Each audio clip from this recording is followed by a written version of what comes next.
What's up, Taiwan? I'm Joyce here in Taipei with the latest news. Taiwan has criticized China's plan to suspend preferential tariff rates on some Taiwanese imports. 我们要在这里表达强烈的抗议及不满。我想相关的后果应该由陆方来承担。我想这种对台施压、恐吓的政治操作，只会扭曲两岸经贸原本互利互惠的发展方向。 The head of Taiwan's Mainland Affairs Council said Beijing's unilateral move breaks WTO rules. China suspended the tariff relief on 134 Taiwanese products. The move came less than 2 weeks since President Lai Ching-te took office and followed 2 days of Chinese military exercises around Taiwan. President Lai Ching-te has paid his respects to 2 firefighters who died in the line of duty. The firefighters were trying to save people trapped in a burning building in Hsinchu earlier this week. The pair were found in a stairwell after they apparently ran out of oxygen. The cause of the fire and reason for the firefighters' deaths are still being investigated. The deaths have renewed calls for better equipment and safety measures for firefighters. Taiwan's Constitutional Court has struck down height restrictions for firefighters and police in the country. Our reporter Sandy Chi explains why. Just 1.1 centimeters too short. That's why Tseng couldn't become a firefighter. In 2018, she passed the certification test for would-be firefighters, but was eliminated from the program after a physical exam, extinguishing her dream. Taiwan's requirements for police and firefighters say men must be taller than 165 centimeters and women taller than 160 centimeters. For indigenous people, the required height is slightly lower. The National Fire Agency says the height rules are needed as firefighters need to have a certain body type to use their equipment effectively. But on May 31st, Taiwan's Constitutional Court struck down the height requirement for female firefighters, ruling it unconstitutional.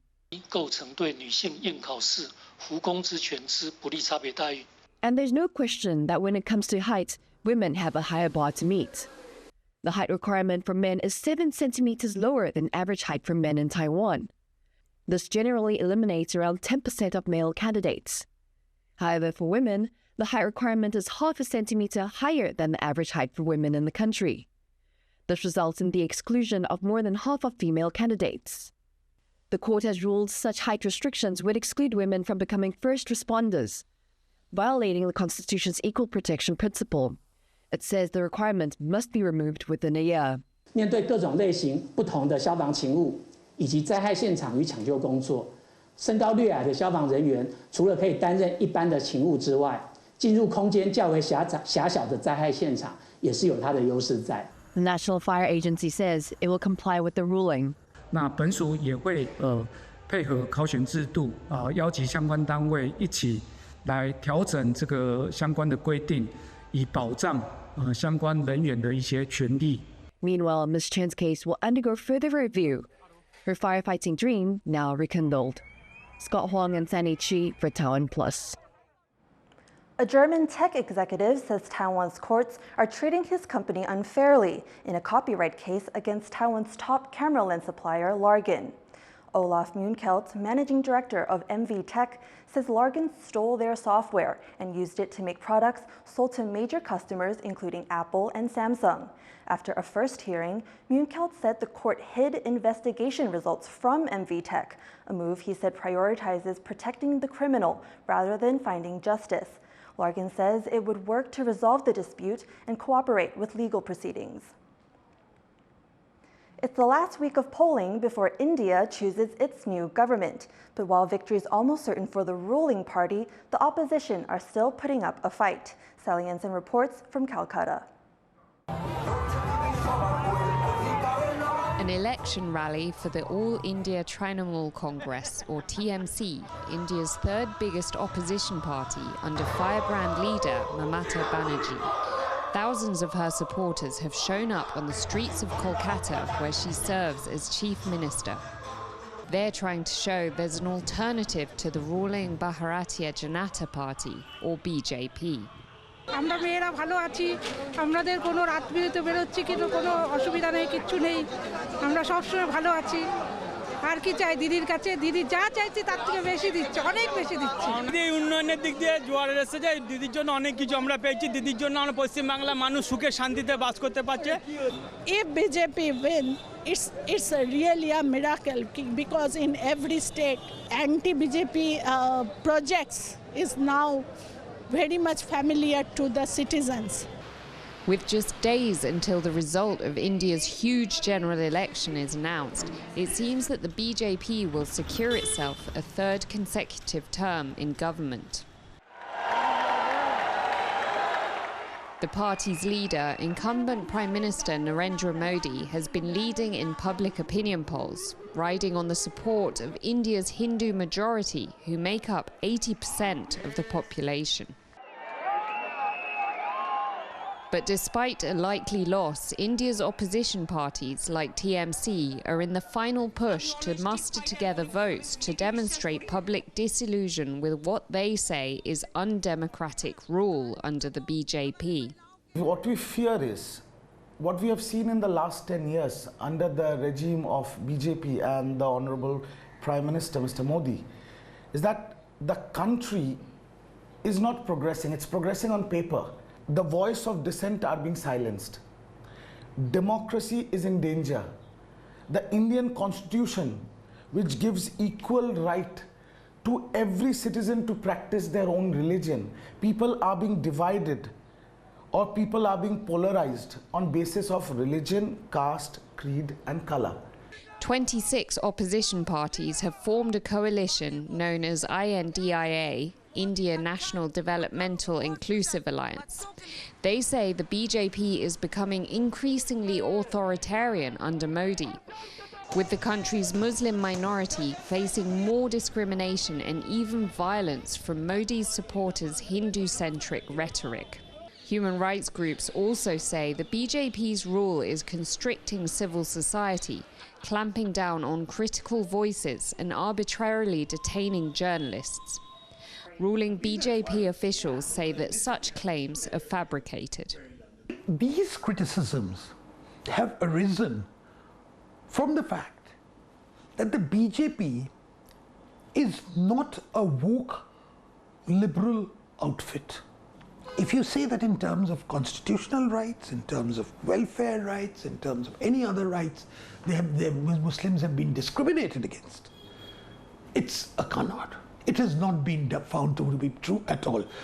Political analysts say the opposition's claims of social marginalization may fail to find an audience in this election.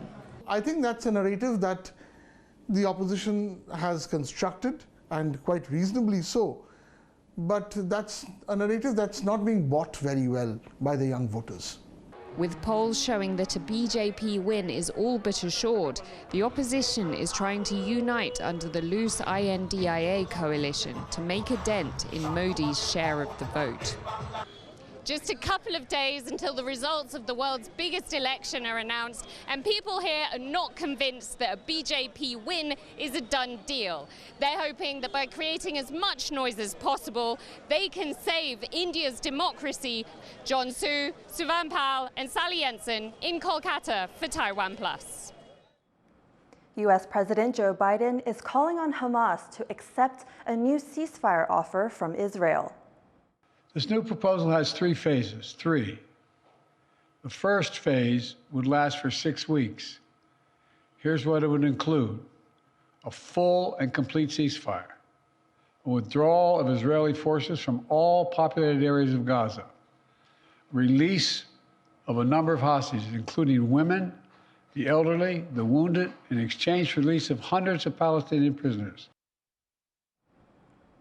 A previous ceasefire proposal fell through after Israel refused to agree to a permanent end to its war in Gaza in exchange for remaining Israeli hostages held by Hamas.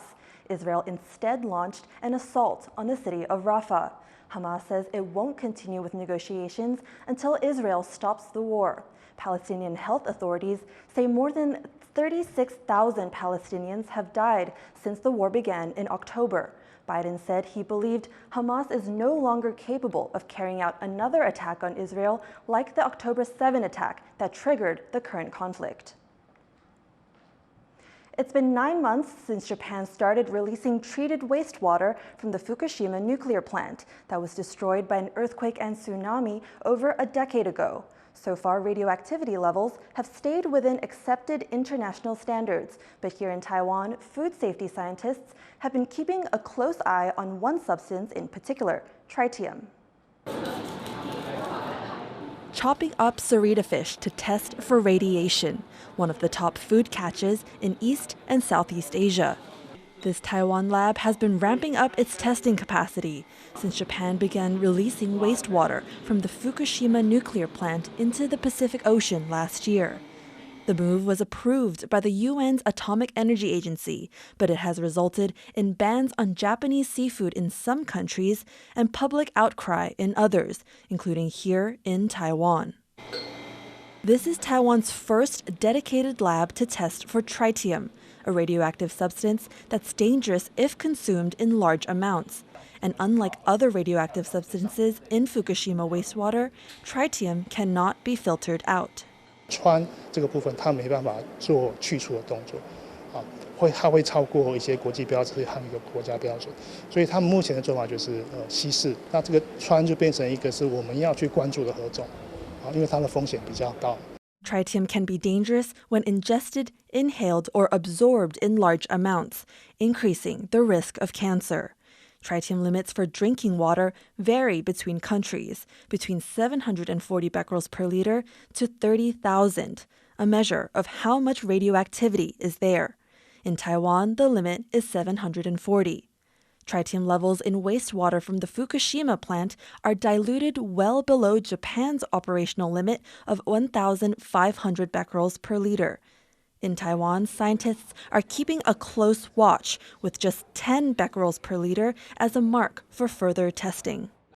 There's 2 steps to the testing. The first is to test the water in the fish's body. Now they do that by freeze-drying the meat to isolate the water particles. And if the initial results come out to over 10 becquerels per liter, that means there's likely more tritium bound actually to the fish's flesh. The fish is then burned and dried in this machine, which collects and cools the steam given off, to be tested here, confirming just how much tritium is in the fish. Scientists say this helps with transparency, which is why they also post their results online. But they also note that low levels of tritium occur naturally in the atmosphere, and so reducing levels to 0 is not the goal. 氚本来就是存在自然界中，所以你们不可能会有0。但我们只能说，就是我们检测到数值都是在法规之下。 With decades to go until all the wastewater is released from Fukushima, scientists here continue to expand testing. They use these high-purity germanium detectors to inspect radioactivity in over 35,000 food items a year.